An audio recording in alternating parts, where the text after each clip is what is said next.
What's going on YouTube? It's Mr. Ferguson here once again. Thank you guys for coming back for another video here in a totally different central North Carolina. Well, the grass is looking great. The temperature is in the 40s, so it is just night and day. So we went from days of 85-degree temperatures. Now we're today, the highest supposed to be 48. It's sprinkling right now. I'm actually making this. We haven't had rain in weeks, so praise God that it's sprinkling. I'm even making the video in the rain because I'm so excited about it.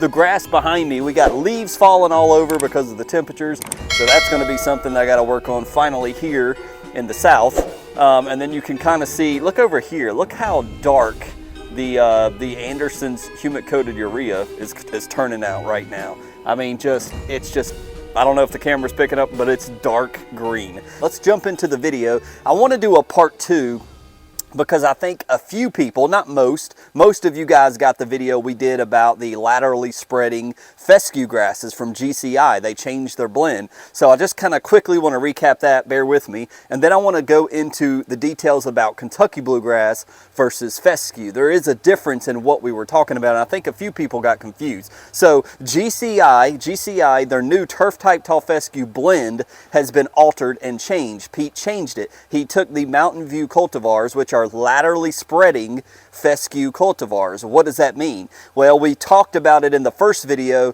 Triple thread is like your standard fescue that your mom, your dad, your grandpa, and his grandpa used back in the day. It's a clumping fescue. You know, Bermuda, if we were to throw Bermuda out, or at a Bermuda sod farm, a Bermuda spreads. You start it and it just goes, and it takes a lot of years, many months, many weeks to start spreading and spreading, but eventually it'll cover a whole piece of property because Bermuda crawls all over the ground. And we talked about it at golf courses here in North Carolina. Mostly warm season stuff here because it's hot about 6. It's weird. Here in North Carolina, we got a lot of cool season grass because it looks awesome at this time of year, but we got a lot of Bermuda, zoysia as well. But golf courses mainly are warm season grass here in North Carolina. So a lot of, even the one I play all the time, a lot of the divots, I'll look at them and I can see that strand of Bermuda already starting to weave its way together to fill in the gap of that iron that is hit in the fairway.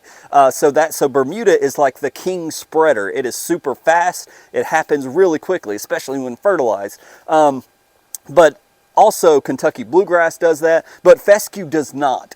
The standard, the seed that comes from a standard fescue plant is it just comes up, and it's more tall than it goes out. It goes more up, vertical. And that's what triple thread offers. That's what Scott's brand, that's what most, I think, well, a lot of brands offer as far as fescue grass seed. And that's why every year, what do we have to do? It thins out, right? Because fescue don't spread.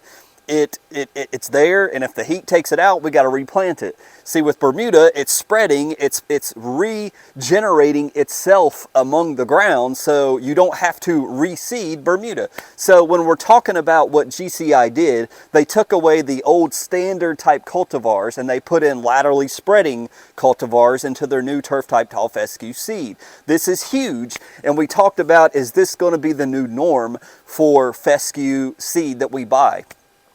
Somebody, and also back in the last video I made, somebody pointed out, just real quick, I just thought about this, somebody made an excellent point when I was talking about my dad's lawn with that Scott's seed. That again is not laterally spreading grass, it's just regular tall fescue, but 50% of that is inert matter. And so that is a big deal. I compared, I said, well, that's not too far from GCI. GCI seed is more expensive, but if you go back and watch that video, the inert matter of that was 50% in that Scott's bag, where I think it's 0% because you got 33, 33, 33 in GCI turf type tall fescue seed, as well as triple threat. But in Scott's, they fill it with a lot of filler, if you will. So just wanted to throw that out there as well. But so laterally spreading. So this is huge because now you're talking about a genetically engineered fescue seed that doesn't just vertically grow. It can go a little horizontal and stretch out, similar to Bermuda, similar to Kentucky Bluegrass.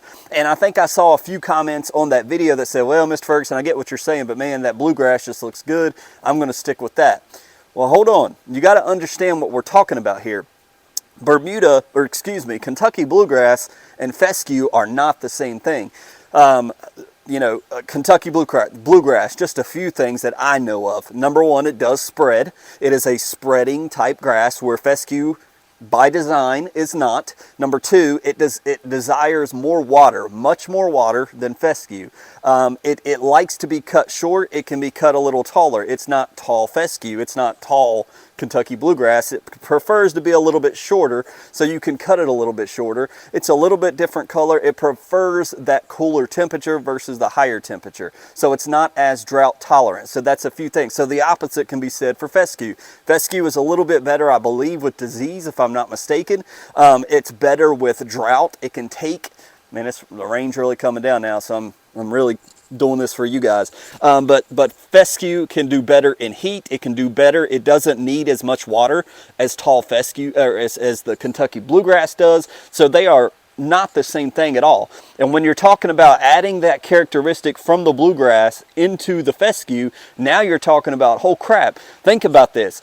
Now you don't want to do the Kentucky bluegrass. If you're on a city water like me, that's why I've told you guys I don't do the cool blue in my lawn, is because it requires so much water. We don't get enough of this rain here in North Carolina, and I can't sustain that. But if I have a laterally spreading fescue, number one, it requires less water than that bluegrass. It looks awesome. It doesn't look as good. I like that combination of the fescue and the bluegrass, but if I can't do that because of the water requirements, what better way to get that that spreading capability than a spreading fescue? So it's still drought tolerant. It's still able to take high tolerance from heat, and it also now has a spreading factor of the bluegrass. So you got to consider that. It is not the same. Well, I don't like the spreading fescue, I'm just going to go with the spreading bluegrass.